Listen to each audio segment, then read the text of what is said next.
right, thank you for joining me and inviting me to participate. Today, I'm going to be talking about maximizing student engagement in virtual learning. So my name is Ashleen Grady. I am a 5th and 6th grade science teacher, and then I also have my email attached on the slide as well. So a little bit about me. I work for Propel McKeesport.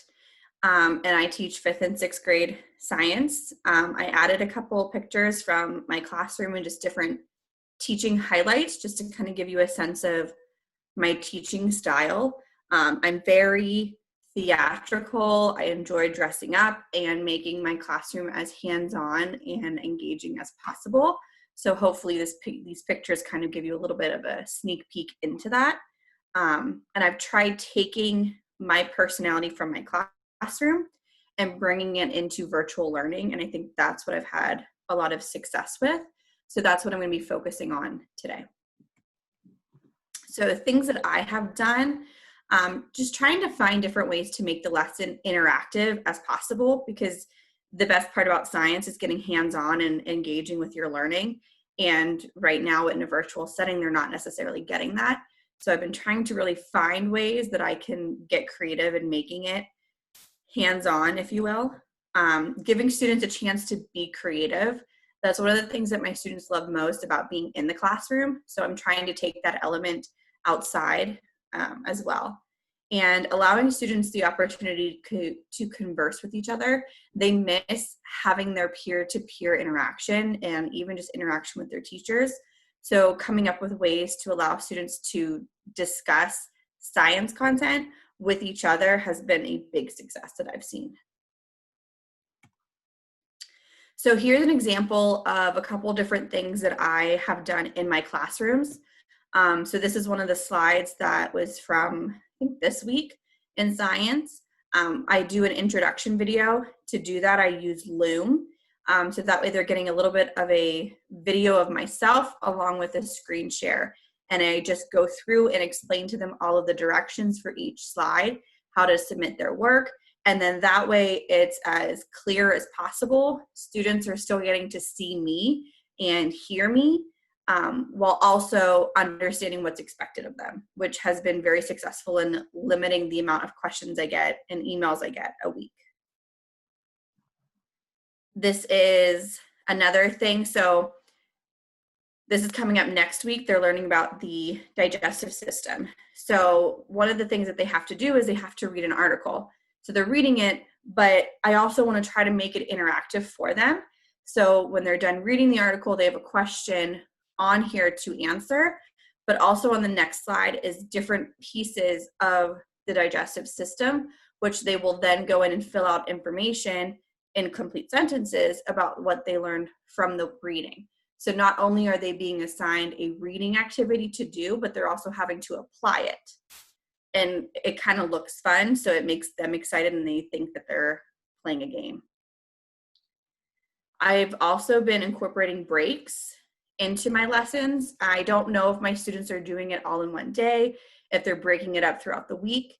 So I try to, this week I have a yoga video for them to watch and follow along with, but every week I try to say like, hey, here's a great time to take a break. If you're doing this on different days, this is a great pausing time. Here's a video.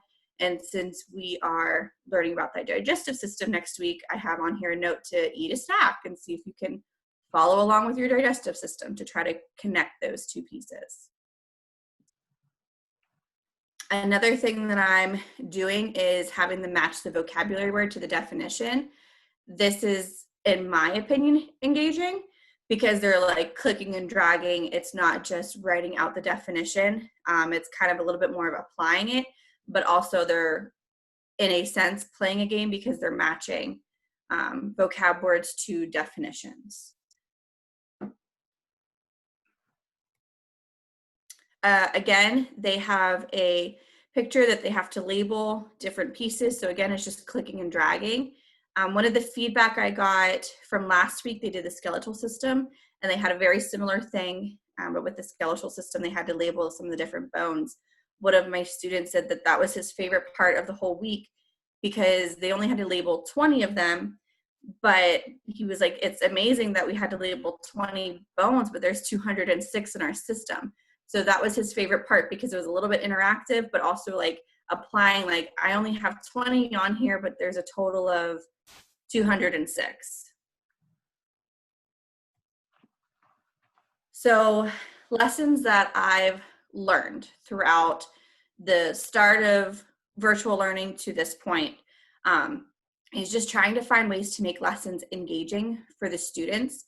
I try to make my slides look exciting, so that way students are excited to do the work. Recording a video with directions and expectations has also really helped.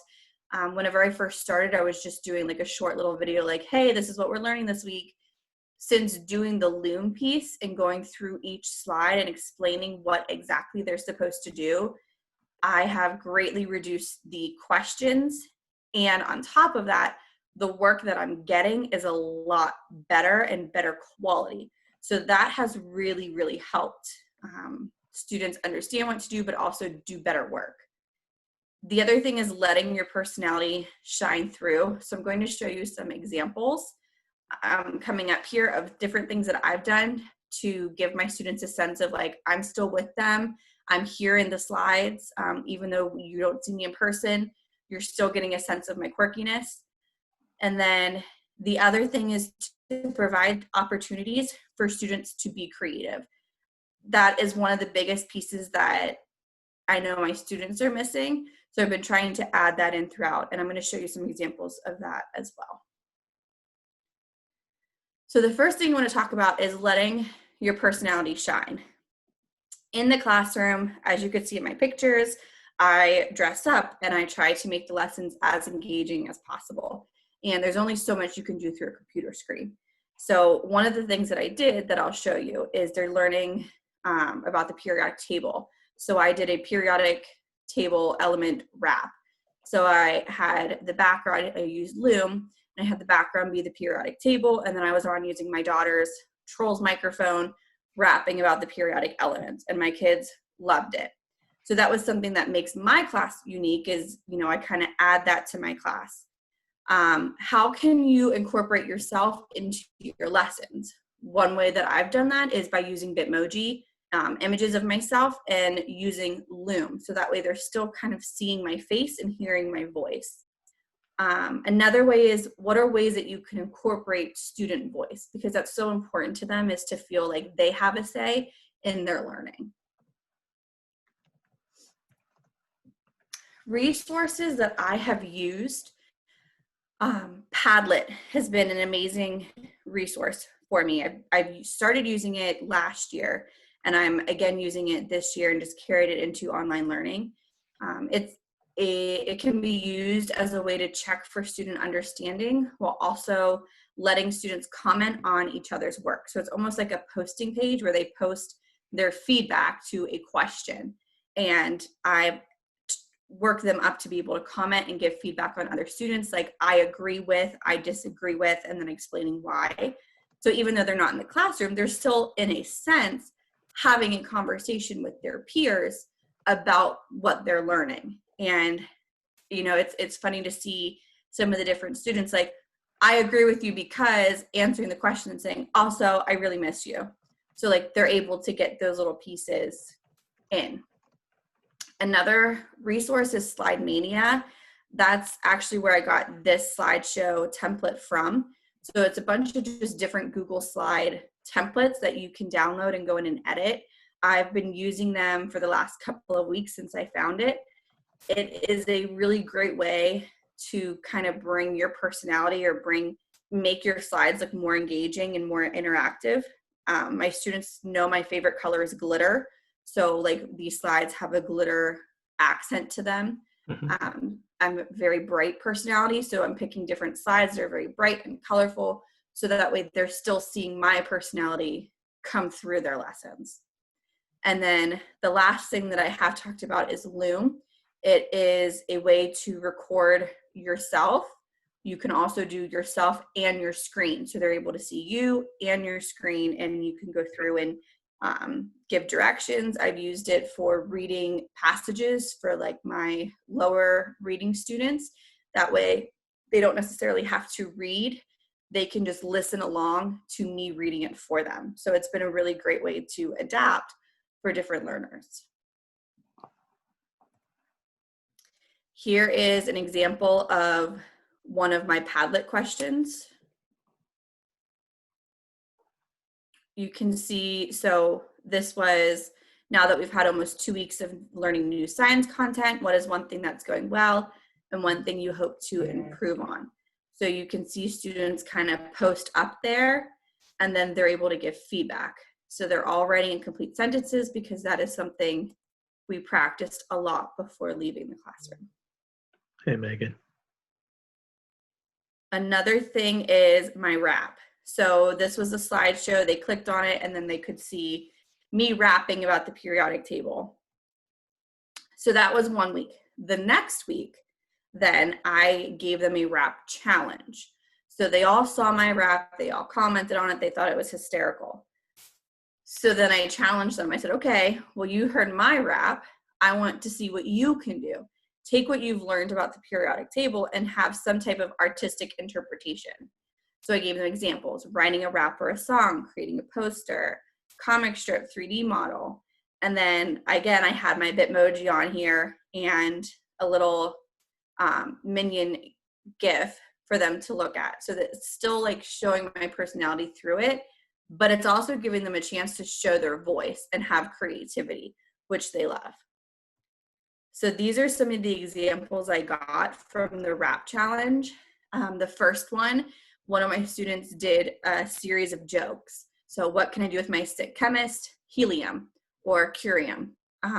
Those were pretty good. I enjoyed that one. And then I had a couple students that created song lyrics. And then one of mine, the one that's titled Mrs. Grady's Rap, is one of my students that I've actually had a really low participation from.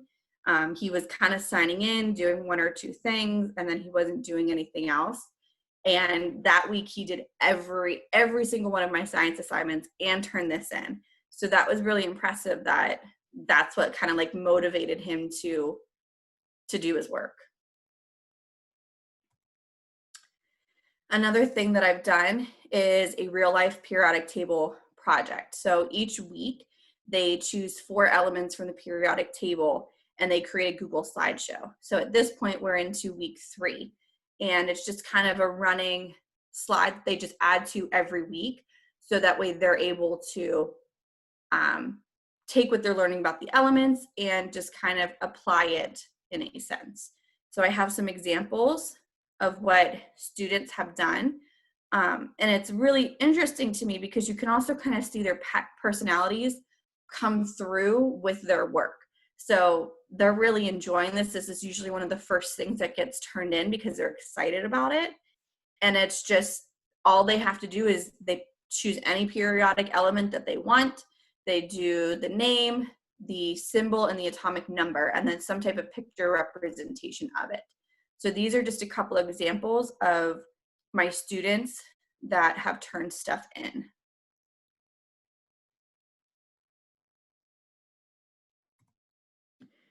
And then another piece that has been big for me is getting feedback from my students, asking them, what's going well? What are you liking about science class? What would you like to see more of? So here is a couple of the feedback that I received last week that I'm just going to go through and read to you. So one of them said, one good thing that is going good for me is watching your videos and understanding what to do when I get done with the video. So that's when I'm using Loom, giving directions. That's something that he said is helping him, which is great. Another one said, I'm now truly understanding the medical field and learning more and more about biological systems.